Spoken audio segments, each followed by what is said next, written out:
On fait un direct là, on fait un direct. Bonjour à tous, bienvenue sur la page Facebook de l'Argus.fr.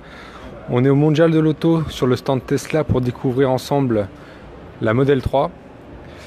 Alors n'hésitez pas, vous le savez, posez vos questions si vous voulez en savoir plus sur cette Model 3. Je suis avec Bertrand, journaliste essayeur, et on va détailler ensemble ce nouveau modèle de Tesla. Oui, alors bonjour à tous, on se trouve dans le hall 5.2 de la porte de Versailles. Tesla a la gentillesse de nous ouvrir ses portes quelques minutes avant l'ouverture parce qu'après il y aura beaucoup de monde autour de la voiture. Les voitures ont beaucoup de succès depuis l'ouverture du salon, en tout cas il y a beaucoup de curiosité. Et la voiture la plus intéressante, c'est cette Model 3 qui va arriver en Europe au premier semestre 2019. Alors elle est intéressante parce que c'est la petite Tesla, celle que l'on attend, qui est aux dimensions beaucoup plus européennes. Donc pour vous situer, la Tesla Model S, qui est déjà commercialisée, c'est un modèle qui fait près de 5 mètres de long, alors que celle-ci a une dimension de 4,70 m. On se retrouve dans des valeurs proches, par exemple, d'une Audi A4, donc des modèles premium que la Tesla entend concurrencer. Alors je pense qu'on va faire le tour de la voiture pour voir que le design épuré de la Model S vaut pour la Model 3, avec un pare-brise notamment qui est très avancé. Donc si vous avez des questions, n'hésitez pas, on y répondra. Alors la plateforme n'est pas la même que la Model S, c'est une plateforme spécifique à la Model 3, qui est en acier et en aluminium, un mariage des deux alliages. Principale différence, outre la taille, c'est l'ouverture du coffre. On n'a pas un haillon ici, on a une ouverture à malle.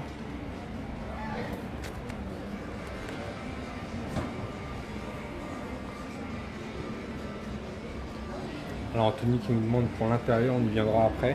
Alors l'intérieur, on va y venir rapidement parce que c'est effectivement, Anthony a raison, c'est très intéressant de découvrir l'intérieur. Alors il y a une remarque sur les jantes, bon ça c'est les goûts et les couleurs, effectivement, je pense qu'il y aura un choix de jantes varié sur le configurateur Tesla. Donc juste pour revenir sur le coffre, il y a évidemment un coffre derrière, mais aussi un coffre à l'avant puisqu'il n'y a pas de moteur thermique. Et Tesla annonce un volume de 542 litres entre les deux coffres, donc ça fait un beau volume. Bon, je pense qu'on va pas voir grand chose à l'arrière parce que c'est un peu un trou noir, un coffre, mais celui-ci est déjà très profond et on peut voir qu'en dessous, regardez, il y a encore une trappe très profonde.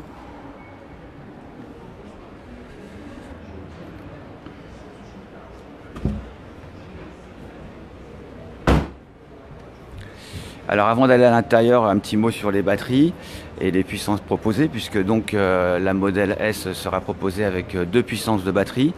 Une puissance qui permettra une autonomie d'environ 350 km.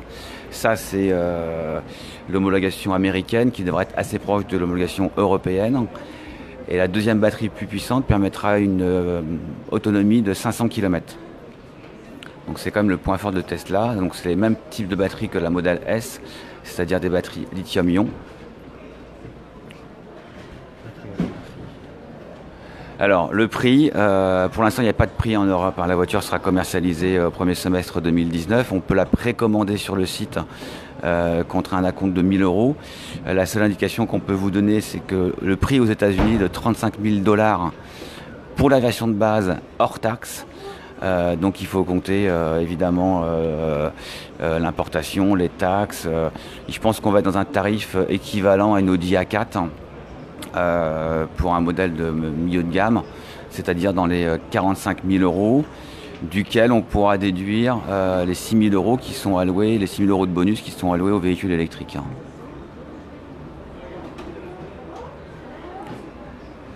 Alors on va aller à l'intérieur, mais avant d'aller à l'intérieur, je voulais vous montrer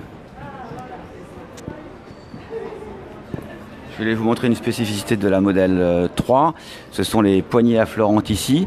Elles permettent notamment un joli design, mais en plus un CX de 0,23. Donc ça encourage évidemment l'autonomie lorsqu'on est sur l'autoroute. Donc l'ouverture est toute simple, il suffit d'appuyer. Voilà, et vous allez voir un intérieur qui est très très épuré. Donc Mathieu, tu vas me rejoindre.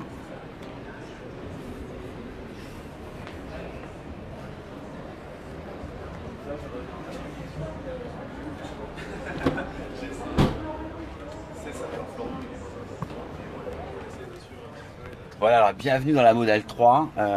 C'est tout simplement assez exceptionnel comme intérieur parce que je ne connais pas d'habitacle plus minimaliste que ça, plus épuré que ça.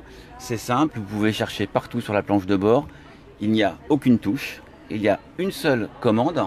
Elle est ici, c'est la commande des feux de détresse, c'est obligatoire.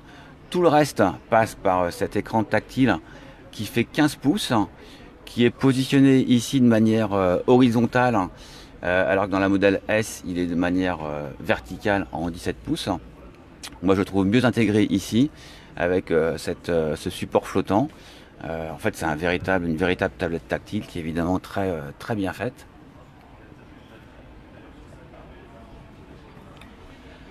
Alors, vous voyez, donc tout passe par la commande. Si tu peux faire un gros plan sur la tablette. Donc on a évidemment un GPS qui est très bien fait. On est ici porte de Versailles. Voilà, on peut zoomer avec Google Earth. On a exactement l'emplacement et puis les bâtiments qui nous entourent. L'autonomie, donc le véhicule est exposé ici depuis plusieurs jours, donc il ne roule pas, mais il reste 399 km d'autonomie. On voit que la batterie n'est pas beaucoup déchargée pour l'instant. Donc toutes les indications effectivement pour se déplacer. Alors, il y a une boîte à gants, mais donc encore une fois, pas de touche pour l'ouvrir. La touche, elle est ici, elle est sur l'écran tactile. Voilà, elle s'ouvre de manière tactile.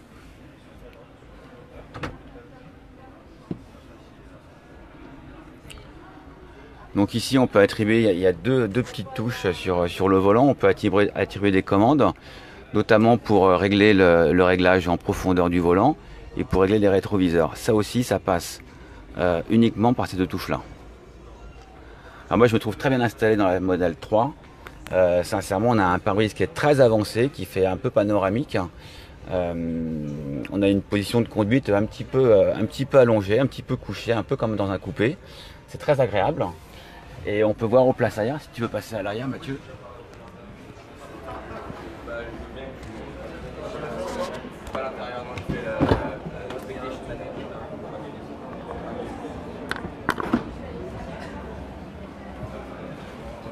Voilà, alors à l'arrière, on se retrouve un petit peu... À l'arrière, on se retrouve un petit peu comme dans tous les véhicules électriques, c'est-à-dire que comme les batteries, elles sont dans le plancher, on a un plancher qui est légèrement surélevé. Bon, ce qui oblige à avoir les genoux un petit peu hauts. Bon, mais on est bien installé, on a une posture assez confortable.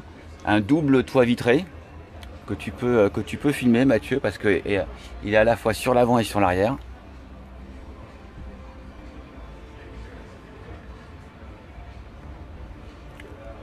À nouveau, ce que l'on peut voir, c'est qu'un peu comme dans un coupé, il n'y a pas d'encadrement de vitres.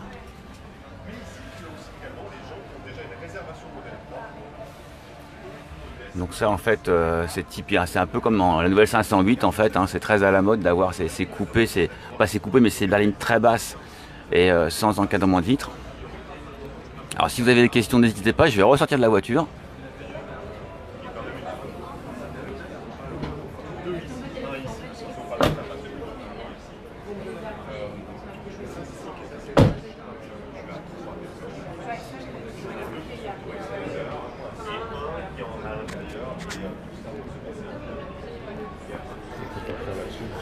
Alors quelques précisions quand même sur le réseau de recharge parce que c'est ce qui est très intéressant avec Tesla par rapport à ses concurrents qui ne disposent pas de réseau de recharge.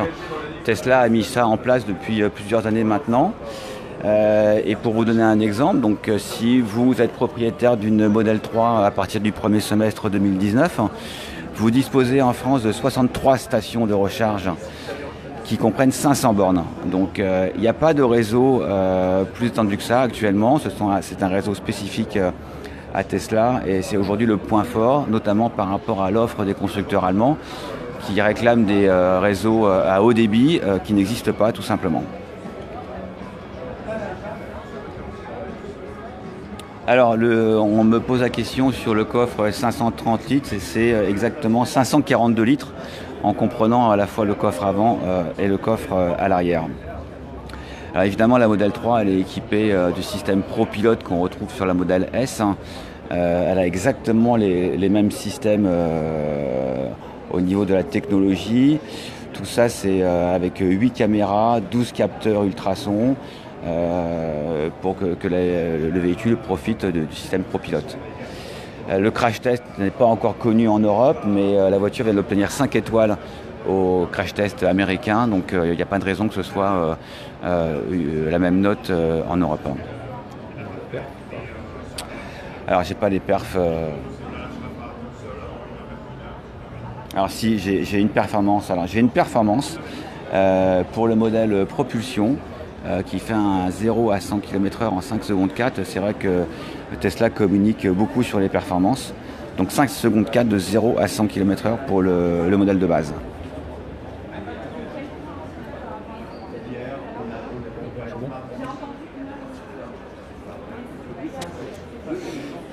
Merci à tous de nous avoir suivis. J'espère que cette présentation de la Model 3 vous aura plu et que vous avez eu toutes les infos dont vous avez besoin.